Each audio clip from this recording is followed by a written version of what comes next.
Let's be real. We all want our words to actually do something, right? Whether you're writing an email, a social post, or a web page, you want it to connect to persuade. Well, today, we're going to dig into Tom Albrighton's The ABC of Copywriting and break down the simple rules that make all the difference. You know the feeling. You write something you think is brilliant, and then crickets. Meanwhile, someone else writes something that seems to have this magical power to grab people and get them to act.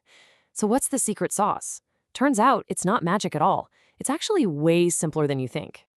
And right here, this is the first big mindset shift you gotta make. Look at that word optimum. This isn't about writing beautiful, flowery prose.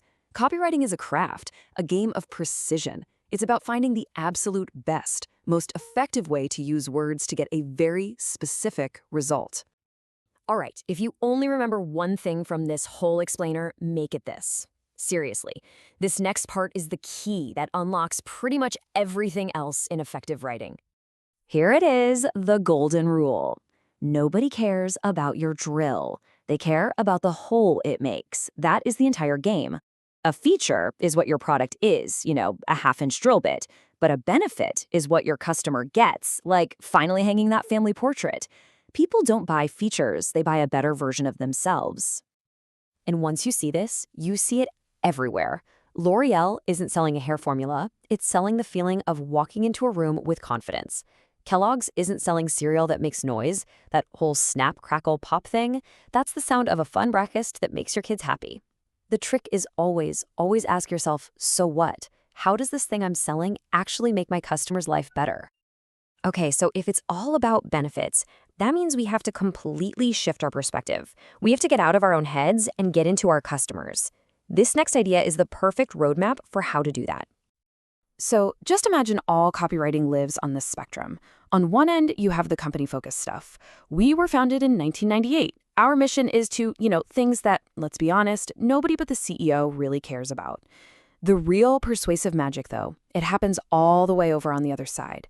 Your words need to live in your customer's world, talking about their dreams and their problems. And here's a super simple, almost ridiculously powerful trick to make sure you're doing this right.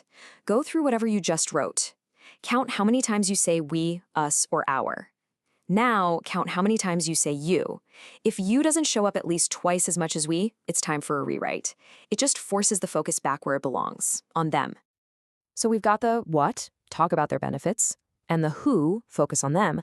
But the last piece of this puzzle is the how. The tone you use, your voice, can be just as important as the message itself. Come on, we've all fallen into this formality trap. We try to sound smart and professional. We end up writing nonsense like, we will endeavor to facilitate the optimization of your user journey. It just sounds robotic. It builds a wall between you and the reader. The best writing always sounds like one real human being talking to another. It really is that simple. I mean, look at this. This is just a masterclass. In 3 simple words, this slogan does everything it needs to. It tells you what the product is, it screams the benefit, and it's a direct command, a call to action. It's so confident, so clear, just perfection. Let's get tactical for a second. Every single piece of writing you do has 2 main jobs. Job number 1, you have to earn the reader's attention. Job number 2, once you've got it, you have to tell them what to do next. This is all about the headline and the call to action. Think of your headline less like a flashy trick and more like a filter. Its purpose isn't to get everyone to stop and look. Its job is to make the right person slam on the brakes, because you've just made a promise that's directly relevant to a problem they have. What a brilliant example. A weaker headline might say something like, "Our camera has 25 new features." That's all about the product. But this one?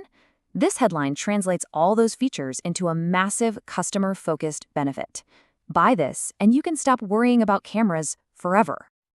So you did it. You hooked them with a killer headline, you showed them the benefits. Now what? Well, if you don't tell them what to do next, all that hard work was for nothing. Your call to action is that crucial final step. Be clear, be direct. Click here, call now, get your free guide. Don't ever leave them guessing. Okay, for our last section, let's peek behind the curtain at the psychology of why this stuff actually works. Because great copy isn't just about picking the right words, it's about tapping into these fundamental human triggers that guide our decisions. These are basically persuasion superpowers. We're just going to focus on two of the absolute biggest ones: social proof and scarcity. And trust me, once you understand these, it's like getting a cheat code for communication. Just think about it. You're walking down the street in a new city looking for a place to eat. You see two restaurants. One is totally empty, the other has a line out the door. Which one do you want to go to? Of course, the busy one. We are wired to follow the herd. When we're uncertain, we look at what others are doing. That's why things like testimonials and 5-star reviews are so unbelievably powerful.